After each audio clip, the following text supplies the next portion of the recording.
Okay, welcome to the GAGE, GriN Adventure Game Engine as we call it. It's a scenario-based game engine or game editor we created. It's still in alpha version, but yeah, this should show you how to use it or the features that are in there right now. Anyway, first the login screen. You've probably got a login already, so you enter your login details, name or username and password. And then you get a project selection screen. There you can choose which project you would like to open. These are only projects that are being shared with your profile. So I'm going to take the tutorial. You can choose a language. For now it's always English. You can fill in the project any language you like, of course, but the default language is English. Okay. Next thing you'll see is the dashboard, as we call it. It's just the empty menu screen with 5 tabs at the top and one plus button. The 5 tabs represent the 5 important elements for any adventure game, and the plus sign gives you an overview of different uh, options you have to edit your profile. The admin area will not be visible to most users. You can switch projects, which will bring you back to the project selection tab. Log out, of course. Export your whole project for use in offline. Um, Preview your project and go back to the dashboard, which is this page. First tab we have on the menu is the characters. This is a character creation tab or selection tab. If you've already created characters, you can.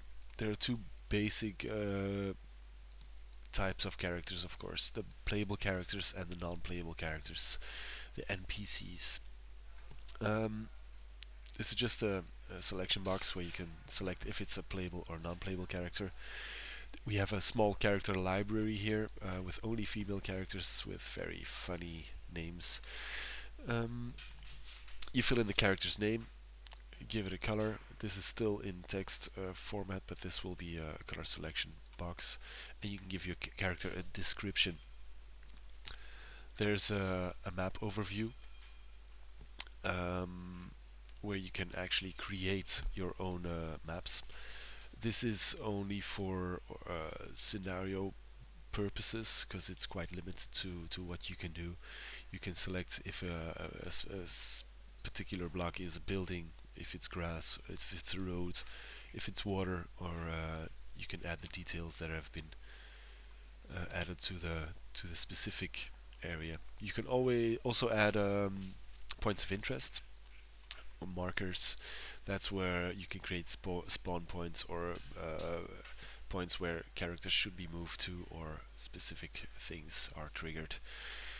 You have an items list. Items are very simple. They just have a name and a description.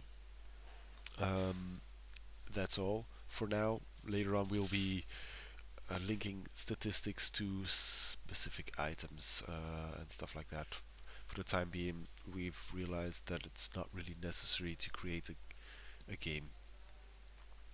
Um, Statistics. This is a very important and powerful element of the whole game engine. You can add a statistic name. This can be like money. It's a numeric value. That means that we can add and subtract from it or to it, and do all kinds of mathematical simulations. It could also be an option list, like this drop-down list, or it can be a text value, like a nickname or something like that. You can add a description so that translators or other people can yeah know what it's all about. The conversations themselves, they are the glue between the elements like characters, maps, items, and statistics.